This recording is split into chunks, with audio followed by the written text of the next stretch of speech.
Պարոն Ֆարմանյան, ճիշտ ասած հարցս հանել է, բայց այնպես հետաքրքիր մի հատ պատասխան եք տվել այդ կոռուպցիայի հետ կապված, էլի։ Օրինակ լրիվ անկեղծ եմ ասում, օրինակ որ ասեիք, որ դե այն ժամանակ համակարգը տենց էր աշխատում, հա, դե մենք էլ ստիպված տենց էինք աշխատում, իսկ շո միտեղ կընդունեի դա, էլի։ Բայց երբ որ դուք ասում եք, որ եղել են վատ երևույթներ, բայց մենք տենց կապ չունենք դրա հետ, ես մի քիչ զարմանում եմ, էլի։ Նոր գործընկերներիցս մեկը տեղ ասաց, որ ասեցիք հիմա էլ կան երևույթներ, միանշանակ կան ու այդ երևույթները պետք է գնալ այդ ճանապարհով ու ոչնչացնել, այդ թվում նաև խորքում։ Համակարգային կոռուպցիան, հարցս ինչի մասին է, ըստ ձեզ համակարգային կոռուպցիա իրանից ինչ է ներկայացնում։ Երկրորդ հարցս, ձեր աշխատաժամանակ դուք տասնյակ տարիներ պետք համակարգի աշխատող եք եղել է համակարգային կոռուպցիա, թե ոչ, ու ես կարծում եմ, որ այդ հարցին դուք չեք կարող պատասխանել, որ ոչ չի եղել, եւ այդ կոնտեքստում երրորդ հարցս, այդ թվում նաև մատնանշել եք 0 հարկի բան եք, առաջարկ ունեք, երբևիցե համակարգում աշխատելուց ձեր վերադասներին առաջարկ արել եք, որ եկեք այս օրինակ հարկը սենց փոխենք, որովհետեւ կարծում եմ հասկանում եք ոնց են քաղաքական որոշումները կայացվում, երբ որ փորձագետները լավ առաջարկում եմ քաղաքական որոշում կայացնողներին համապատասխան մեխանիզմներ։ Եվ չորրորդը, կներեք ուղիղ պետք է հարցնեմ, երբևիցե կաշառք վերցրել եք, թե ոչ։ Վերջի հարցին փորձեմ պատասխանել, նման հարց ընդունում եմ անձնական վիրավորանք, պարոն Գաբրելյան։ Հարցին չեմ պատասխանում, չի եղել նման բան, բնականաբար, չէր էլ կարող լինել։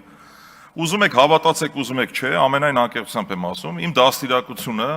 ինձ երբեք չի թույլ տվել, որ ես ինչ-որ արատավոր երևույթների մեջ լինեի։ Եվ ի սկզբանե, երբ որ տեղավորվել եմ աշխատանքի, իմ հայրը որոշել է, որ ես պետք է աշխատեմ անալիտիկ բլոկում։ Եվ երբ որ նայեք իմ կենսագրությունը, անալիտիկ վերլուծությունների բաժին, միջազգային հարաբերություններ, վարչարության մեթոդաբանության բաժին, համալիր ստուգումների, ճիշտ է, վերջի պաշտոնավարումս եղել է Զվարթնոց օդանավակայանում։ Եվ այս առումով ես պատասխանատու եմ ինքս ինձ համար, որովհետև դուք ընտրում եք ֆինանսավարկային եւ բյուջետային հարցերի մշտական հանձնաժողովի նախագահ։ Այս առումով հանգիստ եղեք, անհոգ եղեք։ Թե ինչ է համակարգային կոռուպցիան, ես դրա սահմանումը չեմ կարող տալ, իհարկե ենթագիտակցորեն պատկերացնում եմ ինչ է համակարգային կոռուպցիան, եւ երբ որ ասում եմ եղել են այդ արատավոր երևույթները, դա անձեն աշկով է երևում, երբ որ ես ասեմ չի եղել նման բան, մեզ հետեւող հայրենակիցները կասեն սա սուտ խոսանա։ Ոնց է կընտրում ֆինանսավարկային բյուջետային հարցերի հանձնաժողովի նախագահ, պարոն Գաբրելյան։ Հիմա էլ կան։ Եվ նորից պետք է անդրադառնամ ձեր ցուցակին նախընտրական։ Խնդրում եմ ուղղակի, առաջարկում եմ, մի հատ նայեք, այ կգտնեք հաստատ։ Շնորհակալություն։ Արձագանք։ Պարոն Ֆարմանյան, ես ամենևին միտում չունեմ ձեզ վիրավորելու, ես զուտ, քանի որ ձեզ չեմ ճանաչում, ձեզ ուղիղ հարց եմ տալի, որտեղ մի քիչ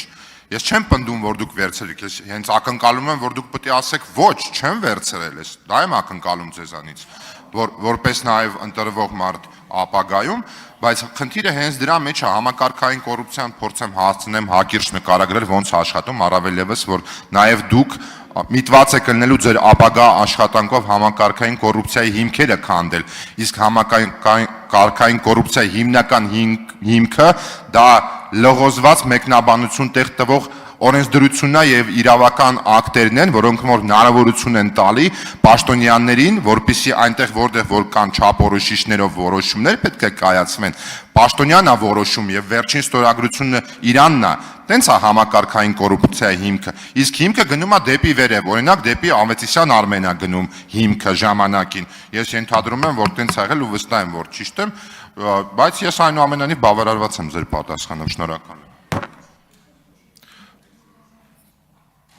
Շնորհակալություն, պարոն Գաբրելյան, մեկ անգամ եւս հավաստիացնում եմ, ինձ հետ կապված անհոգ եղեք,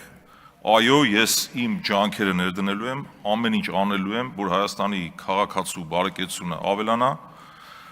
իշահ մեր երկրի օրենսդրական նախաձեռնություններով ենք հանդես գալու մեր թիմով հանդերձ, իդեպ մի շատ լավ գաղափար հենց նոր ծագեց ինձ մոտ, իհարկե այդ գաղափարը վաղուց կար, երևի ինքս կնախաձեռնեմ, ուրեմն վարչական պաշտոն զբաղեցնող անձանց անձնական ֆինանսական պատասխանատվության մասին օրենք պետք է երկրում ներդրվի մեր։ Եվ ես ձեզ կխնդրեմ քննարկենք միասին հետագայում։